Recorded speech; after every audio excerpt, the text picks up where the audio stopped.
If your patients have this nagging elbow pain that won't go away, it's probably not the elbow. And today I'm going to show you what most clinicians miss.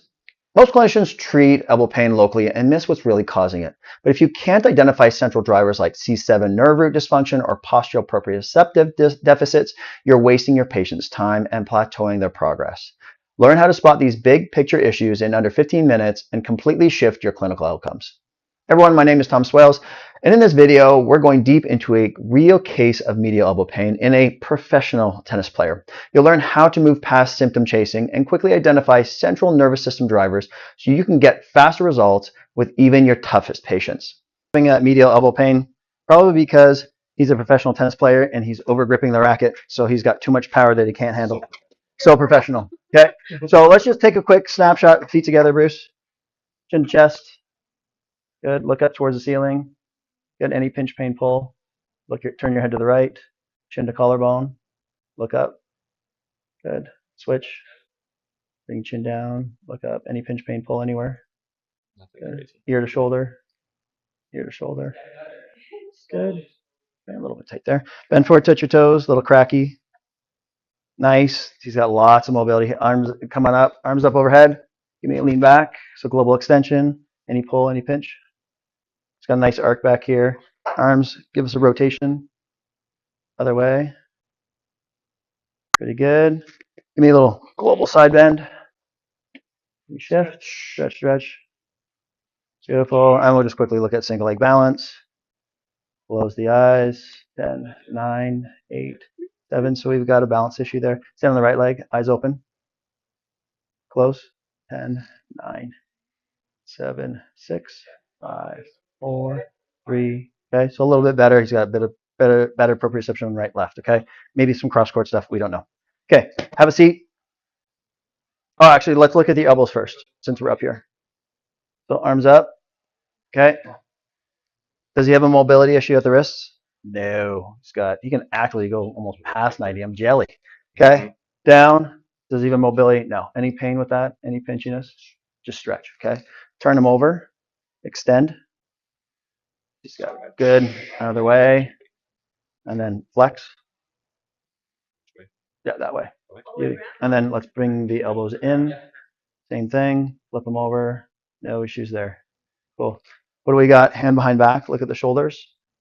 So you can reach and touch the opposite shoulder blade. Switch sides. Good. And then hand behind back. Turn face to the camera.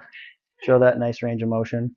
So a little bit off there. Switch sides. And both sides. Okay, cool. Have a seat. Hands behind your back. Legs together, chin to chest. Give us a little slump. Okay. Any pulley tension? Or nothing crazy? Nothing crazy. He's got good range of motion. Touching the left. Maybe a little bit. If you lift the head up. Better, worse, no difference? No difference. Okay. And if you come up through the shoulders, it's not restricted. Like if he's coming up and he's just like, oh, tension, then it's going to be more significant. His central neurodynamics are probably not contributing to this. Good. Down, right leg up. So he's got that full straight leg raise. Little tension. Little tension. But nothing crazy. Look up. Better, worse, no difference? A lot better. Okay. Better, worse, no difference? A little better. So maybe a little bit on the right side, but he's got that full straight legs. We're looking for those big contributors. Arms across your chest. Rotate to the left. So we're looking for 45. Yep. Other way. Yep. Good. Looks good. On your back. We're looking at central neurodynamics. We're looking at how the system's moving. Okay. And we're going to start to isolate it down. Let's look at the shoulder. What does he have? He's got lots of external rotation. Better than last time when we looked.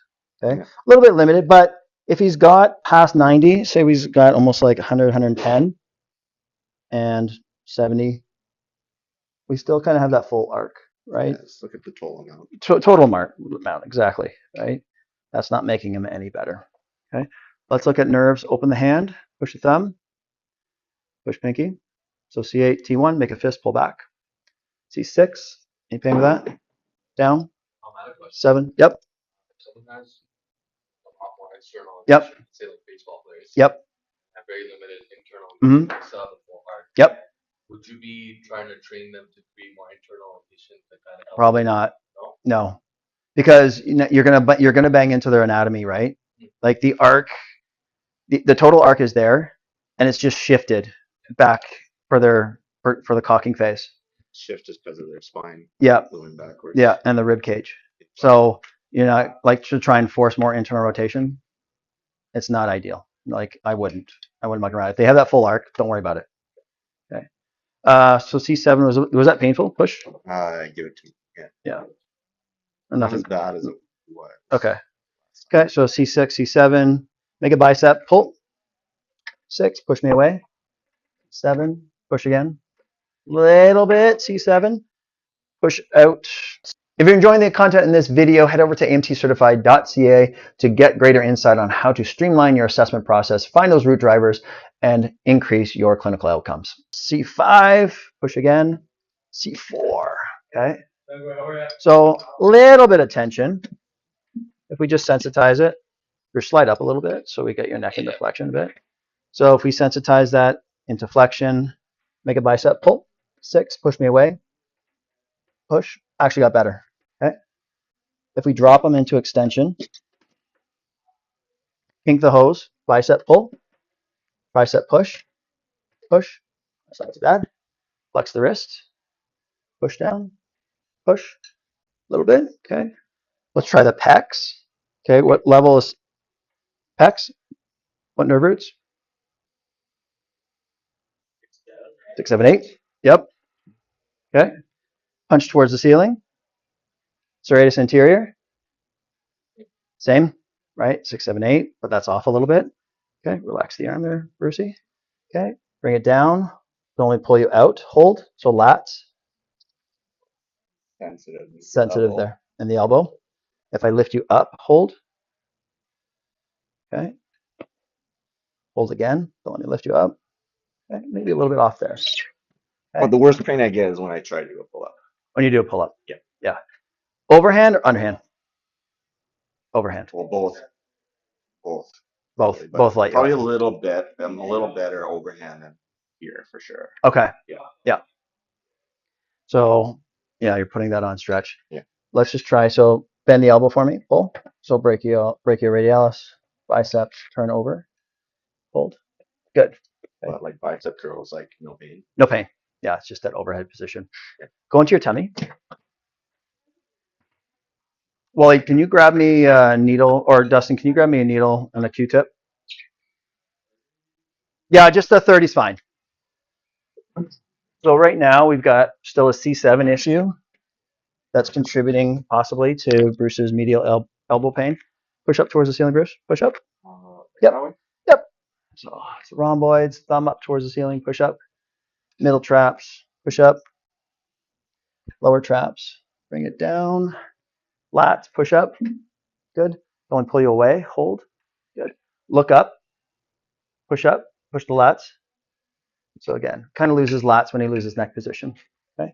But we found a little bit of a C7 nerve root issue. The neck in extension is kind of contributing to the problem. Pop your shirt off there, Bruce. Again, we're looking at his active range of motion of the elbow. Like there's no restrictions here. He's very hypermobile. Yes, good man. So head down a little bit. I just wanted to open up that neck. Beauty. If we do a one needle technique, and we go more after that C7, and then we retest. Okay. Look up. Yep, go back down. That's C6 right there. Okay.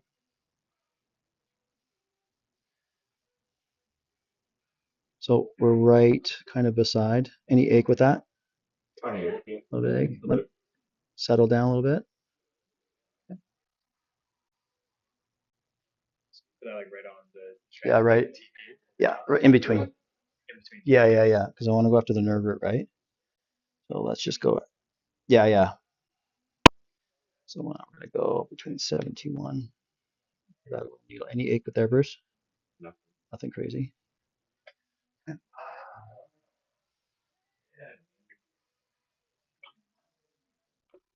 Okay. Push up towards the ceiling, push up, look up, push up.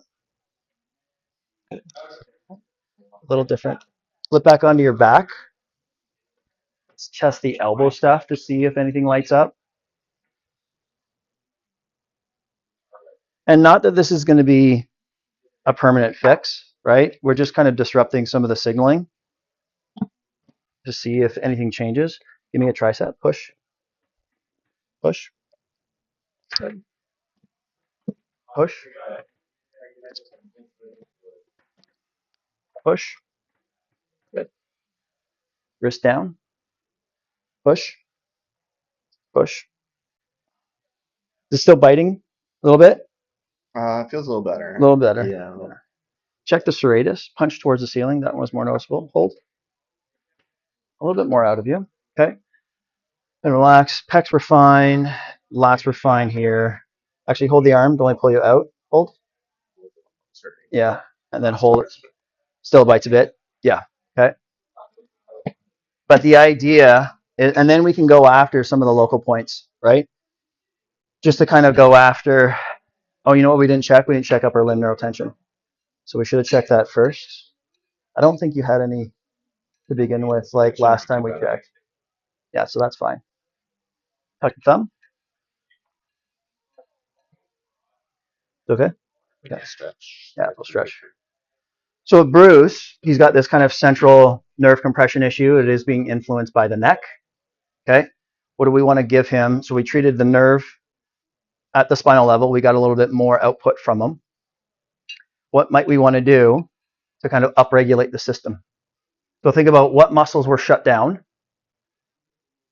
before we intervened, and think about what is influencing some of those major muscles, like the position of. So what, when he changes what, does he lose a little bit more of the, say, the lats and the serratus? The neck, right? That neck position is important, as well as scapula, that serratus. Okay, so if he's doing a forehand shot and he's not generating enough torque, we also saw there's a left single leg balance issue that we might want to look at later. But in a 15-minute demonstration, we want to look at least some of the major stuff up above, and then we start piecing some of the other things together. Because why is the single leg balance relevant on the left or the right side? Yeah, just cross cord reflex, right? Like say he's lunging and he's stepping and loading into that forehand. He needs to have good control on that left leg to generate power. If he can't create this connection, so lift that leg straight up in the air, Bruce. Remember how heavy that felt? Go back down. Push your shoulder up into my hand. Lift that leg. Harder, easier, no difference. Tiny easier. Push your head up into my hand. Lift that leg. Harder, easier, no difference. Same. But same. Okay. Was it huge? No, but single leg balance was showing up as faulty. So we need to figure out, is this a anterior? Is it a posterior? Is it a lateral sling? Is it a proprioception problem all the way down? Who knows? Regardless, he's not generating control on this left side, and he might not be generating enough power across the body. He might be over gripping that racket. Okay? Okay. So partner up, quick scan, at least do the upper body stuff. Don't worry about the lower, and see what you find, and then try a one needle technique. Try needling one spot on that person and see if you can make a quick change. So 3 actionable takeaways that every clinician can use after this video is, number 1, whenever there's any kind of local pain, whether it's a tennis elbow, a golfer's elbow, a wrist issue, a shoulder issue, we want to take a step back and look at the body as a system first. What are the parts that are not moving? How is everything integrating? What's not moving and what is moving? So that can give us a quick insight as to, well, if this shoulder's not rotating, if the T-spine's not rotating, if the core's not doesn't have sufficient control, maybe that person is over gripping a racket. Maybe their kinetic chain or the pec isn't firing up like it's supposed to. So take a step back, look at the system, look at the parts. Next, we want to look at the neurological structures. So in this, we're looking at structural neurology. Central with a slump test, because remember, we are just a series of tubes and wires, and tension down below can cause tension up above, and tension centrally can cause tension peripherally. So we want to look at central neurodynamics, peripheral neurodynamics, and then to get a better idea of the output of the nervous system, check your myotomes. but then check your myotomes with different neck positions. Are you kinking the wires or kinking the hoses, or are you stretching them? And is that causing some local muscle inhibition or fatigue issues that could be contributing to that? And then lastly, we're going to treat when we are consistent on the front end and find all the information in our assessment. We only need to treat 1 or 2 key areas to start making those major changes in the structure as well as the nervous system so it can start to reorganize. So in this case scenario, we found C7 nerve root inhibition. We did a single needle technique at those levels of the C7 nerve root. We went 1 level down into C8, and immediately we saw an increase in motor output at those muscles that are innervated by that C7. So we had pec, lat, and tricep came on much more effectively. Now, is that a permanent change? Probably not. Now we need to integrate new movement into that. And in the next video, we go over kinetic chain muscle testing on how to reintegrate the upper extremity with the rest of the body so that when our professional tennis player is doing an overhand shot or a forehand shot, he's using and generating power from the body, not just the grip in the elbow. If you found this breakdown useful, hit subscribe, drop a comment with your biggest clinical challenge. We'll create future content to help you solve it. And if you want access to more real case demos like this, check out the link in the description.